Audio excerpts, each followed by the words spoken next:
దేవుని పరిశుద్ధ నామమునకు మహిమ కలుగును గాక.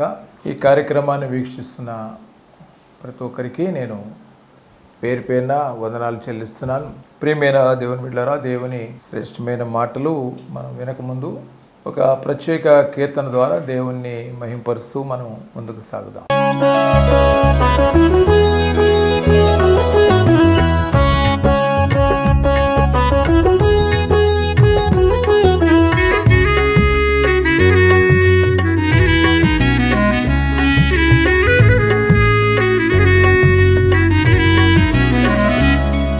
స్తుతించెదను నిన్ను నేను మనసారా, భజించెదను నేను నిన్ను దినదినము.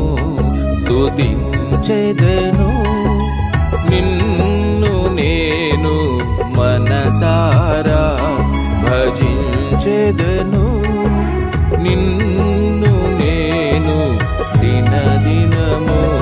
స్తోత్రార్హుడవు నీవే ప్రభు, సమస్తము నీకర్పించెదను. స్తోత్రార్హుడవు నీవే ప్రభు, సమస్తము నీకర్పించెదను. స్తుతించెదను నిన్ను నేను మనసారా.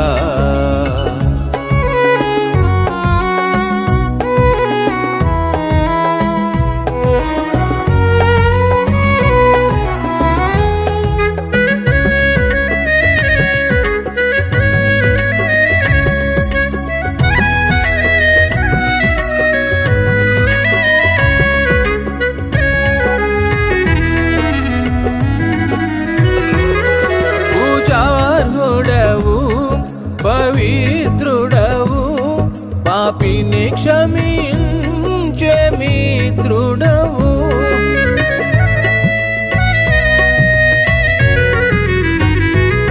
పూజారుడవు పవిత్రుడవు పాపిని క్షమించే మిత్రుడవు.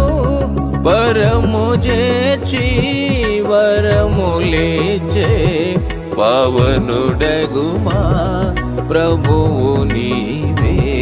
పరము చేర్చి వరములిచ్చే పవనుడగుమా ప్రభువు నీవే. స్తుతించెదను నిన్ను నేను మనసారా, భజించెదను నేను నిన్ను దినదినము.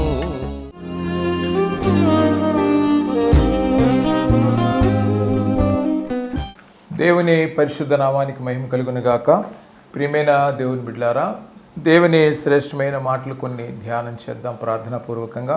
పరిశుద్ధ గ్రంథంలో నుండి యోహాను సువార్త 11వ అధ్యాయము 25వ వచనాన్ని నేను చదువుతాను, శ్రద్ధగా చూద్దాం. అందుకు యేసు, పునరుద్ధానమును జీవమును నేనే, నా యందు విశ్వాసం ఉంచువాడు చనిపోయినను బ్రతుకును, బ్రతికి నా యందు విశ్వాసం ఉంచు ప్రతివాడును ఎన్నటికీ చనిపోడు.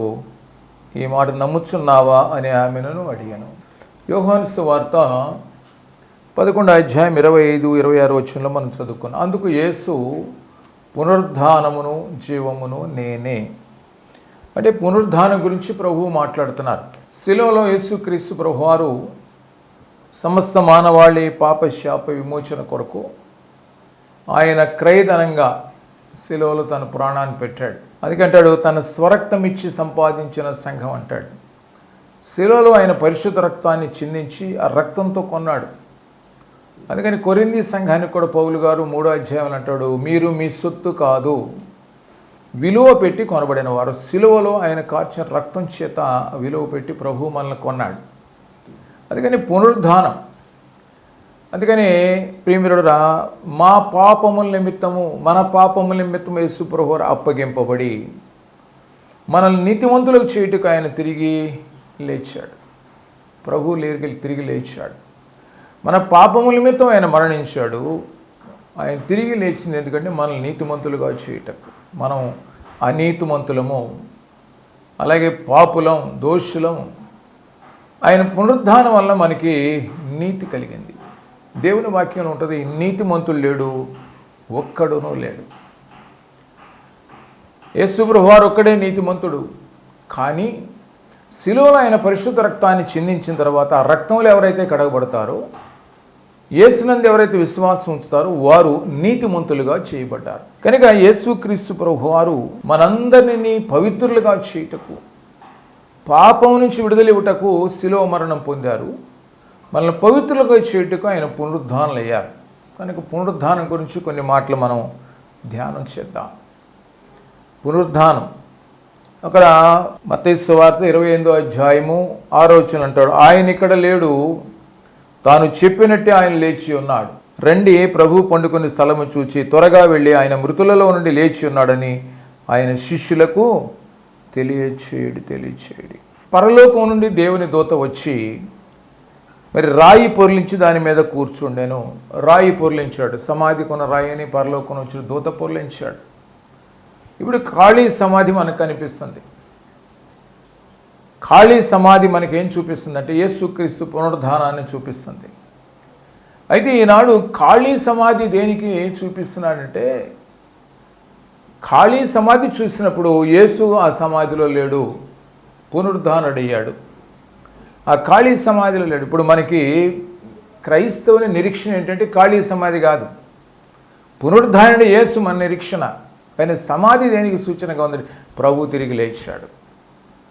ఆయన సమాధిలో ఏమీ ఉంచాలన్నీ పట్టుకొచ్చాడు బయట. అక్కడ ఆయన తలకు చుట్టింది, ఆయన బాడీ చుట్టిన బట్టలు తప్ప అక్కడ బాడీ మొత్తం పట్టుకొచ్చాడు ఆయన బయటికి. ఏమి లే అంటే దోతొచ్చి రాయి దొర్లించింది ప్రభు బయట రావడం కోసం కాదు. దోతొచ్చి రాయి పక్క దొర్లించింది ప్రభు బయట రావడం కోసం కాదు. ప్రభు ఒకళ్ళు లేడని ఖాళీ సమాధి చూపించడం కోసం. ఎర్ర సముద్రాన్ని పాయలు చేసిన యేసుకి ఆ రాయి అడ్డ, యోర్ధాన్నే పాయలుగా చేసిన ప్రభుకి ఆ రాయి అడ్డ ఖాళీ సమాధి. ఈనాడు ప్రపంచంలో మహామహులు అన్నోళ్ళు చాలామందికి సమాధులు ఉన్నాయి. గాంధీ గారు, నెహ్రూ గారు, మన దేశంలో ప్రముఖులు అనేక మంది, అబ్రహాం లింకన్ అమెరికా, సినిమా బండారే శ్రీలంక, గొప్ప గొప్ప సమాధులు ఇప్పుడు కూడా వాటిని పూజ చేస్తూ ఉంటారు. కానీ ప్రపంచంలో సమాధి లేనివాడు నీవు నేను ఆశ్రయిస్తున్న యేసు. అలాంటి సజీవుడైన యేసుని మనం కలిగి ఉన్న మనం ధన్యులం ప్రేమించుడారా. ఎందుకంటే ఆయన సజీవుడు. ఇదిగో నేను మరణించుదును కానీ యుగ యుగములు సజీవుడై ఉన్నానన్నాడు. ఆయన తిరిగి లేచాడు, మరణాన్ని జయించి తిరిగి లేచాడు. అంటాడు, మరణమా నీ ముళ్ళు ఎక్కడా, మరణమా నీ విజయం ఎక్కడ. మరణపు ముళ్ళును ప్రభు విరిచివేశాడు, పాపాన్ని విరిచివేశాడు సిలువలో. కనుక యేసుక్రీస్తు ప్రభు వారు తాను చెప్పినట్టే లేచాడు. ప్రభు ముందుగానే చెప్పాడు, లేఖనాల్లో చెప్పబడ్డాయి. ప్రభు యొక్క పునరుద్ధానం గురించి లేఖనాల్లో చెప్పబడ్డాయి. చూడండి, యెషయా గ్రంథము మనకి రాయబడ్డ మాట 53వ అధ్యాయం 10వ వచనంలో, అతని నల్లగొట్టకు యెహోవాకు ఇష్టమాయెను. అతనంటే ఎవరు? యేసుక్రీస్తు ప్రభువారిని. యేసుక్రీస్తు ప్రభువారిని నల్లగొట్టుటకు యెహోవాకు ఇష్టమాయెను. ఆయన అతనికి వ్యాధి కలుగజేసెను. అతడు తన్ను తానే అపరాధ పరిహారార్థ బలి చేయగా అతని సంతానం చూచును. అతడు దీర్ఘాయుష్యమంతుడుగును. యెహోవా ఉద్దేశం అతని వలన సఫలమగును. దీర్ఘాయుష్యమంతుడు అంటే ఆయనకి మరణం అనేది లేదు, మరణం నుంచి తిరిగి లేపబడతాడు. దీర్ఘాయుష్యమంతుడు అంటే దీర్ఘాయువు కలిగి ఉంటాడు. కనుక ఆయన మరణంలోకి వెళ్ళిన ప్రిమిడ ఆయన దీర్ఘాయుష్మంతుడు, తిరిగి లేపబడతాడు. ముందుగానే లేఖనాలు చెప్పబడ్డాయి. అందుకని యేసుక్రీస్తు ప్రభువారిని గురించి కూడా మరి అనేక వచనాలు చెప్పబడ్డప్పుడు తన శిష్యులు కూడా సాక్ష్యం ఇచ్చారు ప్రభువుని గురించి. అపోస్తుల కార్యము 2వ అధ్యాయము 24వ వచనం అంటాడు, మరణము ఆయనను బంధించి ఉంచుట అసాధ్యము, కనుక దేవుడు మరణవేదనను తొలగించి ఆయనను లేపెను. ప్రియమైన దేవుని బిడ్డలారా, మరణము ఆయనను బంధించి ఉంచుట అసాధ్యం. 31వ వచనం అంటాడు, క్రీస్తు పాతాళములో విడుబడలేదనియు ఆయన శరీరము కుళ్ళిపోలేదనియు దావీదు ముందుగా తెలుసుకొని ఆయన పునరుద్ధానమును గురించి చెప్పాను. దావీదు ముందే చెప్పాడు పునరుద్ధానం గురించి. దావీదు ముందుగానే ప్రవచించాడు ఆయన పునరుద్ధానం గురించి.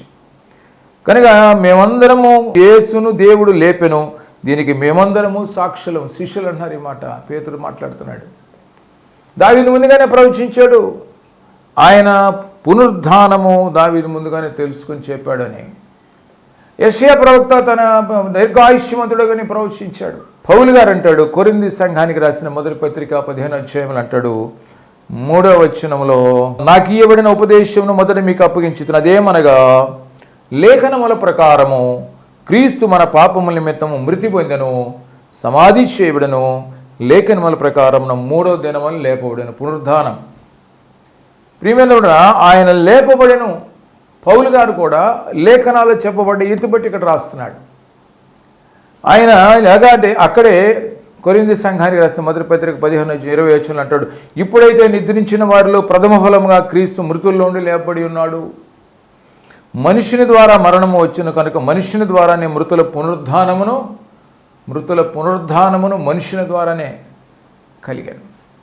ఎందుకంటే యేసుక్రీస్తు ప్రభువారు మరణ భయము చేత భయపడుతున్న మనుష్యుని విడిపించడానికి హెబ్రీయులకు రాసిన పత్రిక 2వ అధ్యాయం 14 అంటాడు, మరణ బలం గల అపవాదిని మరణము ద్వారా జయించుటకును, మరణదాస్యమునకు లోబడిన మనుషుల్ని విడిపించుటకును. ప్రియమైన బిడ్డలారా, మరణ బలం గల వారి అపవాదిని మరణం ద్వారా జయించటానికి, మనల్ని విడిపించటానికి ఆయన కూడా రక్త మాంసంలో పాలివాడే మనిషి కుమారుడికి వచ్చాడు. అందుకని ఏమంటాడంటే, మనుషుని ద్వారా మరణం వచ్చింది కనుక మనుషుని ద్వారానే పునరుద్ధానం కూడా కలిగింది. ఏ మనుషుడు అంటే మనుష్య కుమారుడు. ఆదామునందు అందరూ ఎలాగ మృతి పొందుతున్నారో అలాగనే క్రీస్తునందు అందరూ బ్రతికింపబడదు. ఎవరైతే యేసుక్రీస్తును విశ్వాసం ఉంచుతారో, పాపంలో శాపంలో ఉన్నవారు యేసుక్రీస్తునందు ఎవరైతే విశ్వాసం ఉంచుతారో వారు పాపం నుంచి బ్రతికించబడతారు.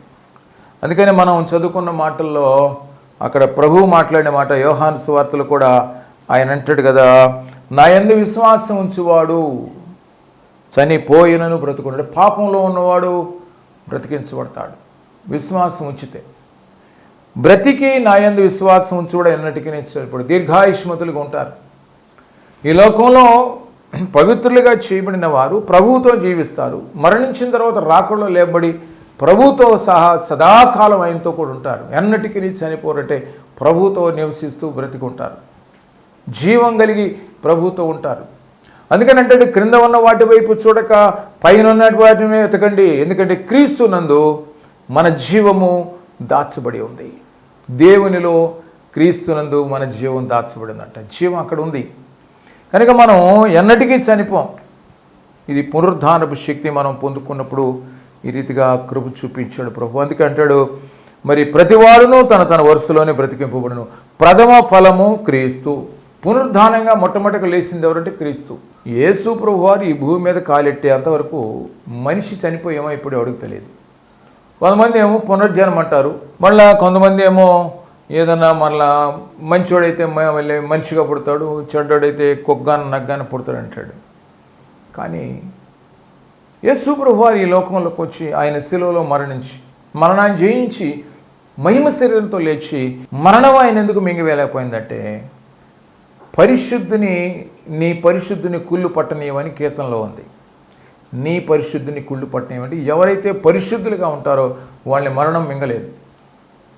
ఎవరైతే పరిశుద్ధులుగా ఉంటారో వారిని మరణం మింగలేదు.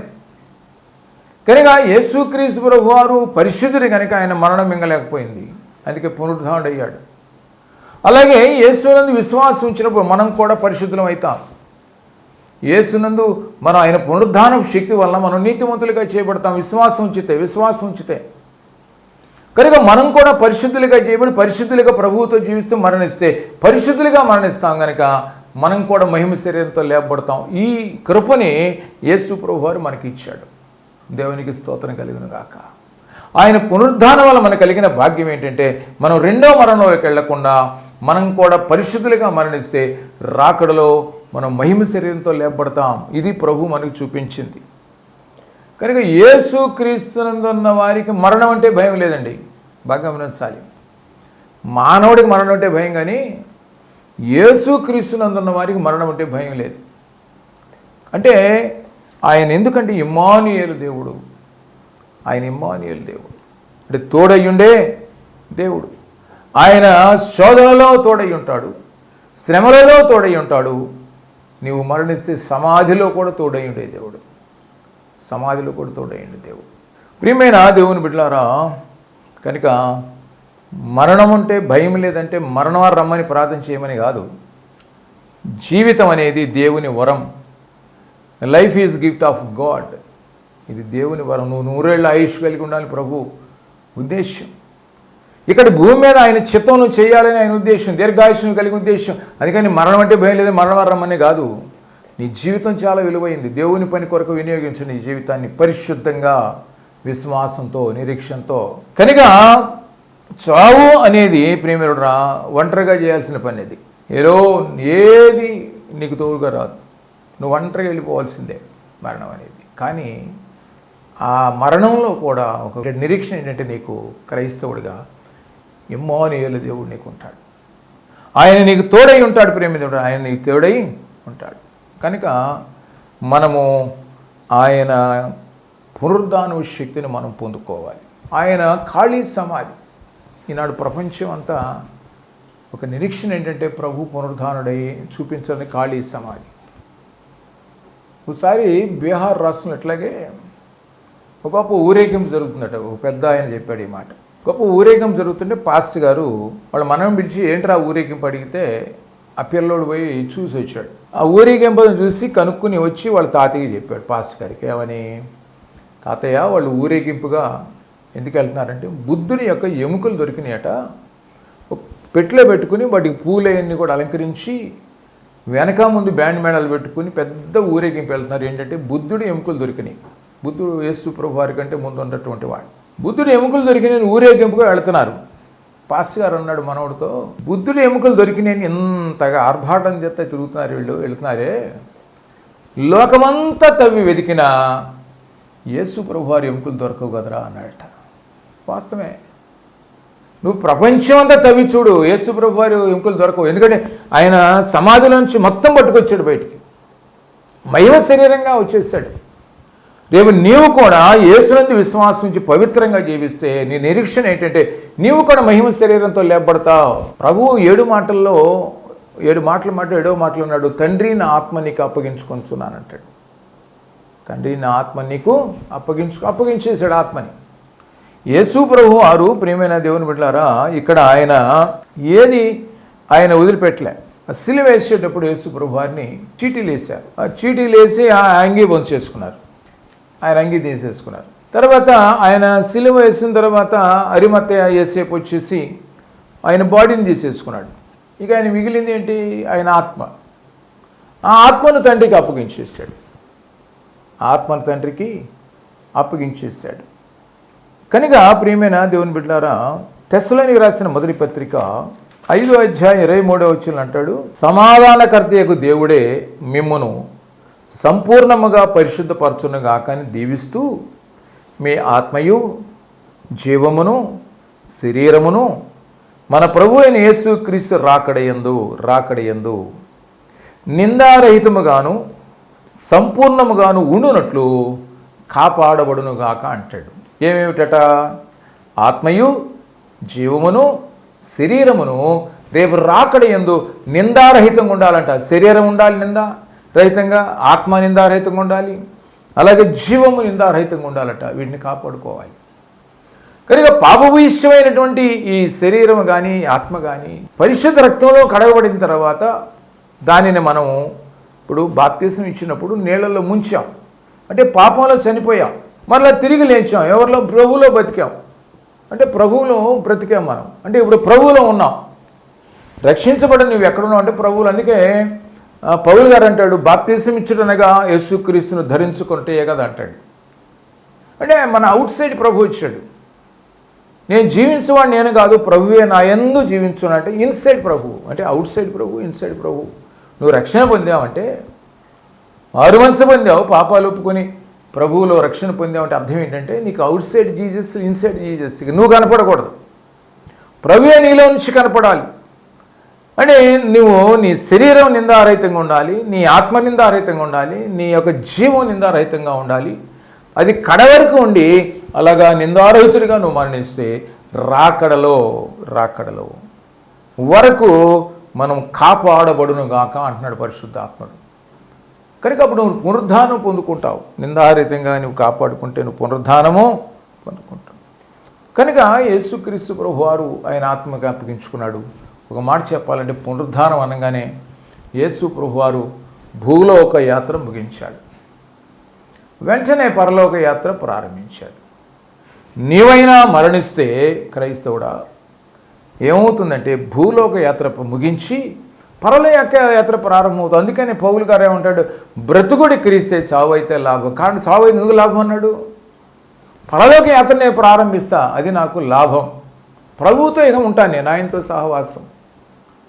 కనుక పునరుద్ధానం ప్రభు పొందాడు అనంటే మనకు ఒక నిరీక్షణ ఏంటంటే మనం కూడా మరణిస్తే నిందారహితులుగా జీవం అలాగే ఆత్మ శరీరం నిందారహితంగా కానీ మనం ఉండి మరణిస్తే మనం కూడా పునరుద్ధానాలు అవుతాం. దానివల్ల పునరుద్ధానం వల్ల ఏమవుతుందంటే ప్రభుతో సదాకాలం ఆయనతో ఉంటాం. ఇది మన నిరీక్షణ. కనుక యేసుక్రీస్తు ప్రభువారు మరి ఆత్మను అప్పగించుకున్నట్లుగా మరి స్టెఫెన్ కూడా అంటాడు, ఇదిగో నా ఆత్మను చేర్చుకొను. దావీదు కూడా అంటాడు, నా ఆత్మను నీ చేతికి అప్పగించుకొనుచున్నాను. పౌలు అంటాడు, మంచి పోరాటం పోరాడితేనే నా పరుగు కడముట్టించుతని నా విశ్వాసం కాబట్టి ఆయన కూడా అప్పగించుకున్నాడు అనమాట. కనుక నీవు కూడా ఏ రీతిగా మాట్లాడగలిగితే ప్రియమైన యేసుక్రీస్తు ప్రభు వారికి నువ్వు సమర్పించుకునే రక్షణ అనుభవంలోకి వచ్చి ఆయనలో నువ్వు జీవిస్తే నువ్వు పునరుద్ధానం శక్తిని పొందుకుంటావు. కనుక యేసుక్రీస్తు ప్రభు వారు మనకు ఒక నిరీక్షణ ఆయన ఉంచింది ఏమిటంటే పునరుద్ధానం. కనుక యోహాను సువార్త 10వ అధ్యాయము 18వ వచనంలో అంటాడు, ఎవడునూ నా ప్రాణము తీసుకొనడో నా అంతట నేనే దాన్ని పెట్టుచున్నాను, దాని పెట్టుటకు నాకు అధికారము కలదు, దాన్ని తిరిగి తీసుకున్నటకు నాకు అధికారము కలదు, నా తండ్రి వలన ఈ ఆజ్ఞని పొందితేనే. ఎవరు అనలేరండి ఈ మాట. ఒకవేళ మనం ప్రాణం పెట్టొచ్చాము, మన చేతుల్లో ఉండొచ్చాము, కానీ మన ప్రాణాన్ని తిరిగి తీసుకునే అధికారం మనకు లేదు. కానీ ఈ ప్రపంచంలో ఒక యేసు ప్రభువారు అనగలిగాడు.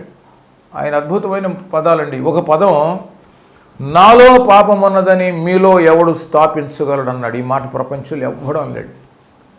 ఏ ఒక్కరు అన్నా పక్కింటోడు వస్తాడు, నేను చెప్తా నీ గురించి సాక్ష్యం అని.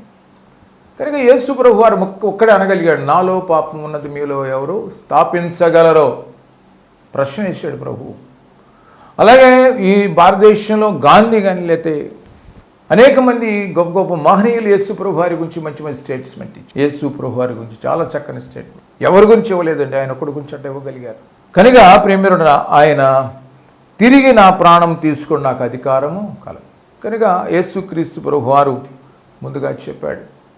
అలాగే మత్తయి సువార్తలో కూడా ప్రభు లేఖనాల్లో చెప్పినట్లుగా మత్తయి సువార్త 16వ అధ్యాయము 21వ వచనం అంటాడు, అప్పటి నుండి తాను యెరూషలేమునకు వెళ్ళి పెద్దల చేతను ప్రధాన యాజకుల చేతను శాస్త్రుల చేతను అనేక హింసలు పొంది చంపబడి 3వ దినం లేచుట అగత్యమని యేసు తన శిష్యులు తెలియచేయ మొదలుపెట్టగా. యేసు ప్రభువారు కూడా ముందుగానే చెప్పాడు.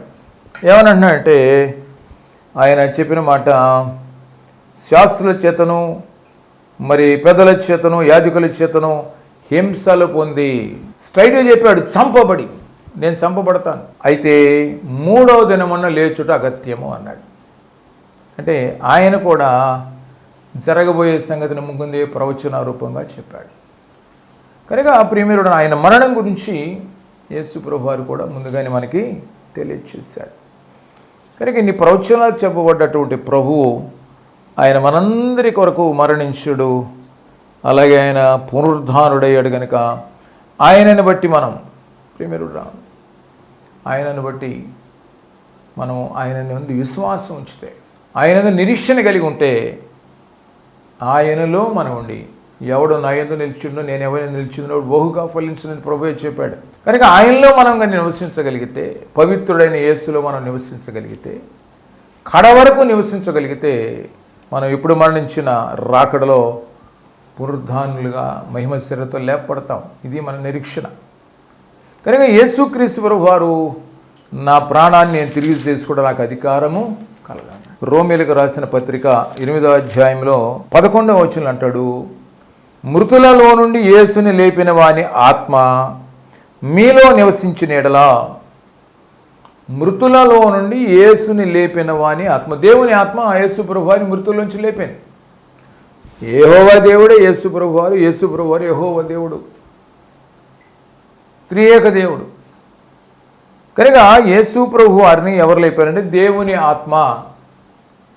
దేవుని ఆత్మ మృతులలో నుండి యేసు ప్రభువారిని లేపారు. అందుకే ఏమంటున్నట్టే, మృతులలో నుండి యేసుని లేపిన ఆత్మ మీలో నివసించిన ఎడలా.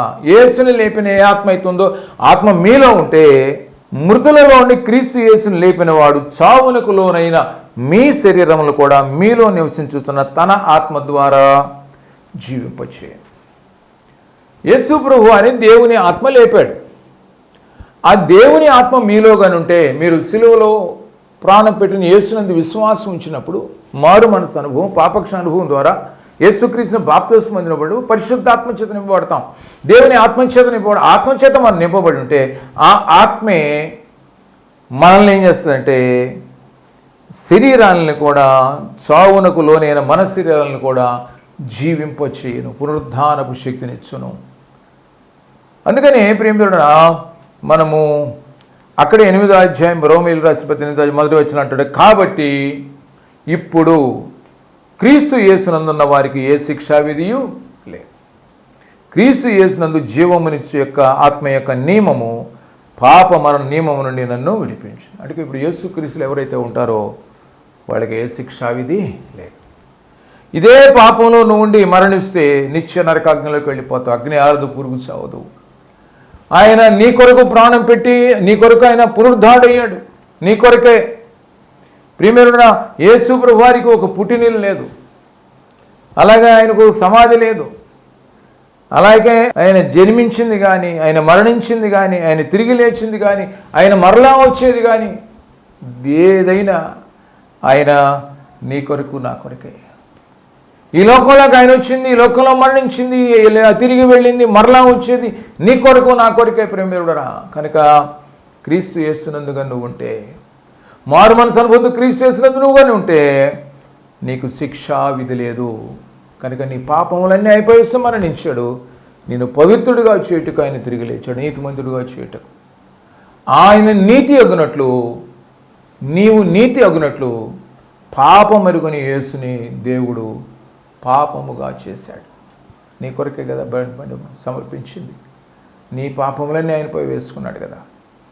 కనుక ఆయన విశ్వాసం ఉంచితే నువ్వు పునరుద్ధాన శక్తిని పొందుకుంటావు, సదాకాలం ప్రభువుతో ఉండి సంతోషించేవారిగా ఉంటారు. ఇది క్రైస్తవ నిరీక్షణ. దేవుడు మిమ్మలను బాగా దీవించునుగాక. ఆమేన్. అందరికీ వందనాలు.